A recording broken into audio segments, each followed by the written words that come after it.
உலகம் இப்படி ஆயிடுச்சா இல்ல நம்ம எல்லாம் இப்படி ஆயிட்டோமா? அதாவது நல்லது மட்டுமே நினைச்சு நல்ல இன்டென்ஷன்ஸோட நல்ல மாரலோட வாழ்ற நல்லவங்க ஒரு பக்கம் இருக்கிறாங்க, கெட்ட இன்டென்ஷன்ஸோட கெட்ட விஷயங்களை தெரிஞ்ச இன்டென்ஷன்லாம் பண்ண கெட்டவங்க ஒரு பக்கம் இருக்கிறாங்க.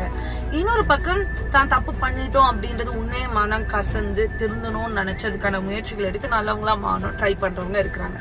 பட் இந்த உலகம் இப்ப எப்படி ஆயிடுச்சு அப்படின்னா, நல்லது பண்ணோட கண்டுக்கிறதே இல்ல, அவனுக்கு பிழைக்க தெரியல, அவன் இப்படி அப்படி அப்படின்னு சொல்லிட்டு நல்லது பண்றவன் என்னமோ ஒரு கேனைய மாதிரி ட்ரீட் பண்றாங்க. கெட்டது பண்ணி நல்லவங்களா மாறணும்னு நினைக்கிறவங்களுக்கு நீ ஒரு வீக்கான பர்சன், நீ எவ்வளவு பெரிய கேவலம் பண்ண தெரியுமா அப்படின்னு சொல்லி அவனை கஷ்டப்படுத்தி குற்றப்படுத்தி அவனை ஜட்ஜ் பண்ண நினைக்கிறாங்க. அவனை நல்லவனா மாறணும்னு நினைக்க மாட்டாங்க.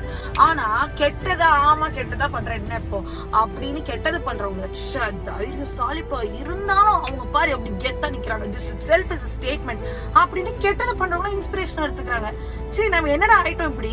நீ நல்லது பண்ணவன தட்டி கொடுத்து நல்லது பண்ணான்னு சொல்லாம இருக்கலாம், கெட்டவனை குளோரிஃபை பண்ணாம இருக்கலாம்ல. Right now we are in a time and place where people are glorifying people who are doing wrong things with wrong values and morals.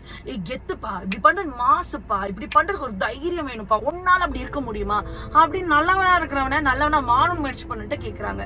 Why have we become so substandard? Arrogance, immoralaன விஷயங்கள், unethical-ஆன விஷயங்களை do not glorify. அது பண்றது தைரியம் வேணும்ப்பா, அந்த தைரியம் உனக்கு இருக்கா அப்படின்னு. இதுல ஒரு பெருமையும் கிடையாது. You have failed basically as a human.